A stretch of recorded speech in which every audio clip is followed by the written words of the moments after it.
Assalamualaikum warahmatullahi wabarakatuh. Perkenalkan, nama saya Vicky Firdausi Saidin. Saya dari kelompok 3 akan mempresentasikan database penjualan pemesanan tiket pada bioskop bersama rekan-rekan saya. Studi kasusnya, pada sistem lama, bioskop hanya menerima pembelian tiket dengan cara offline atau datang langsung ke bioskop. Pengunjung harus mengantri dan melakukan proses transaksi pembelian tiket. Setelah itu, baru pengunjung mendapatkan tiket. Oleh karena itu, dibuatlah sebuah sistem informasi baru untuk dapat mengefektifkan penjualan tiket, yakni secara online. Sistem yang baru ini diharapkan dapat menangani kebutuhan penonton dan memberikan manfaat besar pada bioskop, khususnya dalam segi fleksibilitas, efisiensi, dan ekonomis. Di sini saya akan menjelaskan bagian diagram konteks pada sistem pemesanan tiket bioskop. Bisa dilihat pada diagram konteks pemesanan tiket bioskop ini ada tiga entitas. Yang pertama ada user, yang kedua ada official, yang ketiga ada admin. Entitas yang pertama yaitu user. User akan melakukan data registrasi baru, melakukan login, dan membuat password baru. Kemudian sistem akan mengeluarkan output kepada user berupa informasi bioskop, info saldo, konfirmasi pemesanan tiket, dan password baru. Kemudian entitas yang kedua di sini ada officer. Officer akan menerima output dari sistem berupa data user yang telah memesan tiket. Kemudian officer akan menginput data deposit saldo kepada sistem.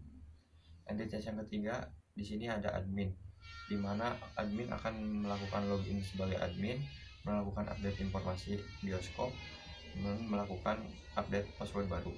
Kemudian sistem akan mengeluarkan output kepada admin berupa laporan transaksi dan konfirmasi password baru. Selanjutnya akan dilanjutkan oleh rekan-rekan saya. Terima kasih. Kemudian dibuatlah DFD. DFD merupakan data flow diagram yang merupakan penjabaran dari sebuah diagram konteks yang telah dibuat sebelumnya. DFD adalah model logika data atau proses data yang menggambarkan dari mana asal data tersebut serta apa atau kemana tujuannya. Dalam ini disebut input-output dalam suatu sistem. DFD juga terdiri dari beberapa level, ini biasanya sampai level 3. Tapi dalam hal ini kami memakai DFD sampai level 2 dengan beberapa proses di dalamnya. DFD pertama kali dikenalkan dan dipopulerkan oleh Larry Constantine dan Ed Yordon pada tahun 1970 dalam sebuah teks klasik. Dalam hal ini, kelompok kami menggunakan simbol DFD dari notasi Jane and Sarson yang mana bentuknya seperti berikut ini. Dalam DFD level 1 ini memperlihatkan gambaran proses apa saja yang akan dilakukan serta melibatkan data eksternal. Dalam DFD level 1 juga digambarkan secara detail dari pertama masuk aplikasi sampai keluar aplikasi. Namun, penjabarannya tidak terperinci dan hanya gambaran besar dari tiap proses yang ada. Oleh karena itu, seperti yang kita lihat dalam DFD level 1 tersebut dimulai dari pengunjung datang ke bioskop dan melakukan pendaftaran atau registrasi yang dibantu oleh admin. Admin melakukan proses data dan data registrasi pengunjung tadi tersimpan dalam data store member. Selain data, member melakukan deposit dan admin melakukan proses data deposit saldo ke akun member. Setelah itu, member melakukan login dengan memasukkan ID member dan password. Member melihat data acara dan jam tayang, berita, dan keterangan film pada fitur aplikasi, yang mana informasi mengenai data tersebut tersimpan dalam data store sinema. Di lain sisi, admin melakukan login dengan menginputkan username dan password, lalu input data-data yang dibutuhkan untuk disimpan dalam data store sinema. Dalam proses 4, member dapat menggunakan aplikasi yang mana dalam aplikasi tersebut terdapat data tiket, member, dan SIP yang tersimpan dalam data store tersebut. Member melakukan proses kode tiket dan kode sinema untuk melakukan transaksi. Setelah itu, member diberikan data saldo dan kode transaksi untuk melakukan penyelesaian transaksi. Kemudian, admin menerima laporan transaksi yang telah dilakukan oleh member, lalu mengupdate data member. Dalam proses 6, admin melakukan proses update data, film, dan jam tayang lalu disimpan dalam data store, SIP, dan sinema. Kemudian proses logout. Dalam aplikasi tersebut terdapat fitur ganti password yang mana dapat dilakukan oleh admin maupun member. Dengan menginput password lama dan password baru ke dalam aplikasi, lalu tersimpan ke dalam data store admin maupun member. Ketika member melakukan proses logout dan ada pemberitahuan status logout pada aplikasi member, dan laporan logout member diberitahukan kepada admin. Level 2. Yang pertama ada proses 1. Di sini ada member yang akan membawa data yang sudah diupdate, di mana akan diproses oleh input deposit saldo untuk menampilkan informasi saldo kepada member. Kemudian data member akan diinput data registrasinya, lalu data yang sudah diupdate akan diberikan kepada member selaku terminator. Dan juga ada advisor yang akan memproses penginputan data saldo yang akan terupdate untuk diberikan kepada member. Pada proses kedua, ada Cinema sebagai penyimpanan data, lalu sistem akan diproses dan diinfokan kepada member seperti keterangan film dan jam tayangnya untuk menampilkan Cinema kepada member selaku terminator. Selanjutnya, pada proses 3, terdapat dua entity. Pertama, ada member yang akan melakukan login kepada admin. Karena data belum invalid, maka member akan diberikan ID member dan password. Setelah itu, login dapat dilakukan dan valid. Entity yang kedua, ada admin yang akan memproses login member untuk mendapatkan username dan password agar login valid. Selanjutnya, ada proses keempat. Pada proses keempat ini, setelah member berhasil melakukan login atau valid, maka sistem akan memproses tampilan pengecekan saldo untuk melakukan transaksi pesanan tiket, untuk mendapatkan kode Cinema, kode tiket, tanggal, hari, dan jam tayang. Saya Winda Fitriani akan menjelaskan DFD level 2 proses 5. Setelah user valid, operator akan menampilkan ID member, lalu menghapus member dan data member yang telah diupdate akan dimasukkan ke data member. Lalu sistem akan menghapus tiket dan akan melakukan laporan transaksi ke operator dan data yang telah diupdate akan dimasukkan ke data tiket. Lalu selanjutnya, DFD level 2 proses 6. Setelah user valid, data punya yang dibaca akan diproses dan sistem akan melihat film dan jam tayang, dan selanjutnya operator akan menampilkan film dan jam tayang. Lalu data film dan jam tayang akan dihapus dan diproses, lalu datanya akan diupdate ke data Cinema dan juga data punya. Selanjutnya operator akan menampilkan data film dan jam tayang yang akan ditambahkan, dan sistem akan memproses data Cinema yang diupdate ke data Cinema. Selanjutnya, DFD level 2 proses 7.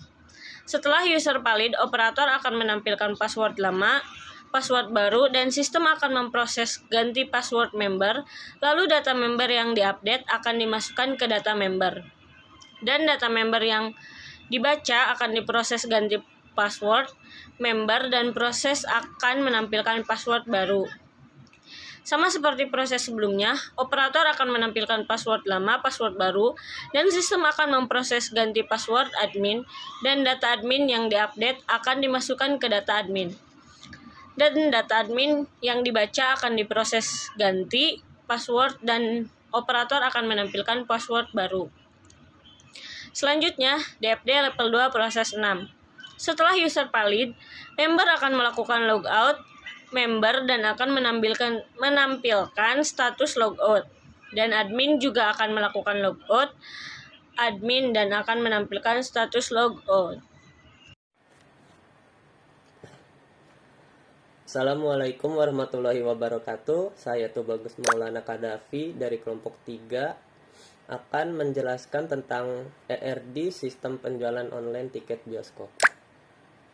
Saya akan menjelaskan tentang komponen yang terdapat dalam penjualan online tiket bioskop tersebut. Yang pertama, terdapat entitas yang dilambangkan dengan persegi. Setelah itu ada juga relasi yang dilambangkan dengan belah ketupat, dan terakhir terdapat bulat putih yaitu atribut, dan salah satunya juga ada bulat hitam yaitu atribut primary key. Di sini dalam penjualan online tiket bioskop terdapat member yang di situ sebagai entitas. Di dalam entitas tersebut terdapat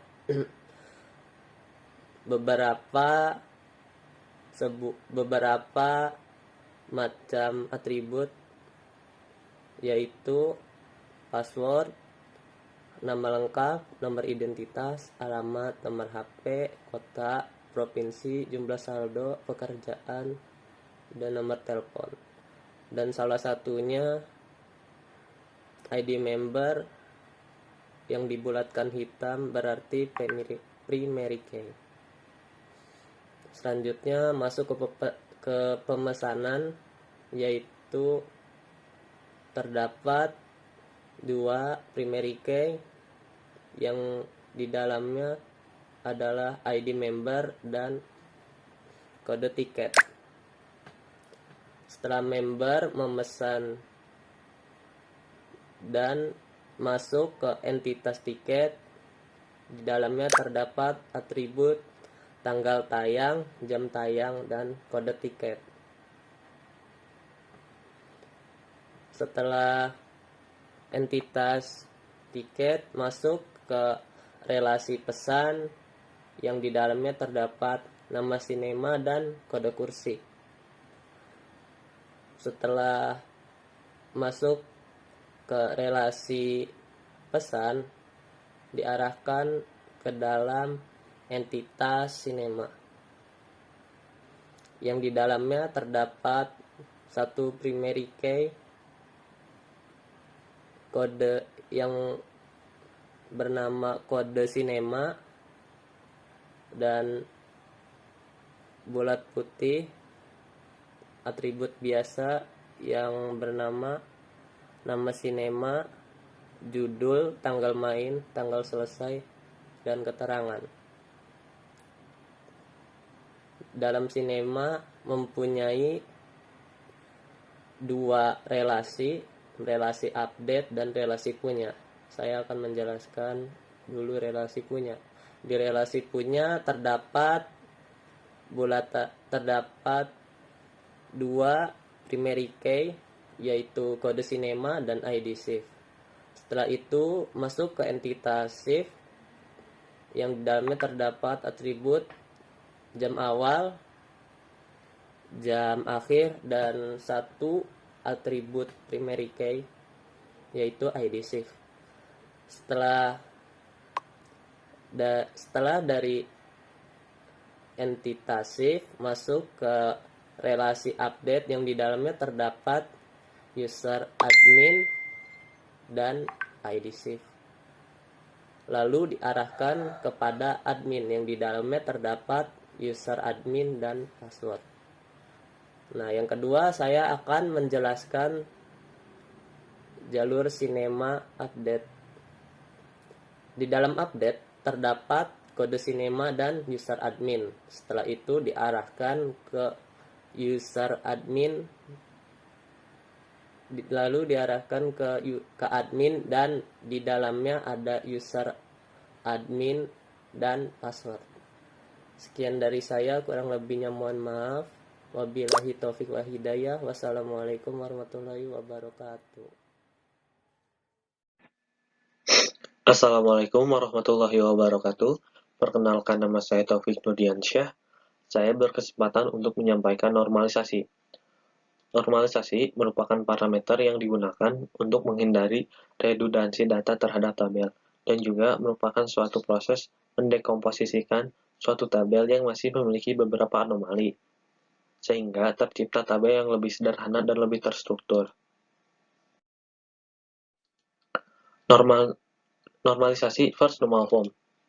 Suatu tabel dikatakan first normal form jika memenuhi bentuk normal. Apabila atribut memiliki nilai lebih dari 1, maka atribut tersebut adalah kandidat untuk menjadi entitas tersendiri.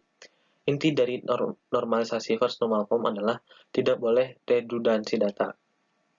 Contohnya seperti ini: ID member, kode tiket, tanggal penayangan, kode sinema, nama sinema, harga, dan quantity dalam satu tabel dan tidak memiliki redundansi data. Selanjutnya, normalisasi second normal form. Intinya adalah, pada tahap normalisasi second normal form, tabel harus dipecah berdasarkan primary key-nya masing-masing. Contohnya seperti ini, bisa dibedakan dengan normalisasi first normal form dengan second normal form. Untuk second normal form, dibagi sesuai dengan primary key-nya masing-masing. Contohnya seperti ini, tabel member mempunyai ID member dan nama member, ID member sebagai primary key-nya. Pada tabel tiket mempunyai kode tiket, tanggal penayangan, harga dan quantity, dan kode tiket sebagai primary key-nya. Dan pada tabel sinema memiliki kode sinema dan nama sinema, dan kode sinema sebagai primary key-nya. Selanjutnya, normalisasi third normal form. Normalisasi third normal form bertujuan untuk menghilangkan seluruh atribut atau field yang tidak berhubungan dengan primary key. Bentuk third normal form mempunyai syarat setiap relasi tidak mempunyai atribut yang bergantung transitif, hanya bergantung penuh pada kunci utama atau primary key, dan harus memenuhi syarat bentuk second normal form. Contohnya seperti ini, tabel detail tiket. Pada tabel detail tiket mempunyai kode tiket, ID member, kode sinema, tanggal penayang, harga, dan quantity. Dan kode tiket sebagai primary key-nya, ID member sebagai foreign key yang mewakili seluruh field yang ada di ID member. Begitu juga kode sinema sebagai foreign key yang mewakili seluruh field yang ada pada kode sinema. Sekian dari saya. Mohon maaf apabila ada kekurangan. Wabillahi taufiq wal hidayah. Wassalamualaikum warahmatullahi wabarakatuh. Primary key-nya, ID member sebagai foreign key yang mewakili seluruh field yang ada di ID member. Begitu juga kode sinema sebagai foreign key yang mewakili seluruh field yang ada pada kode sinema. Sekian dari saya. Mohon maaf apabila ada kekurangan. Wabillahi taufiq wal hidayah. Wassalamualaikum warahmatullahi wabarakatuh.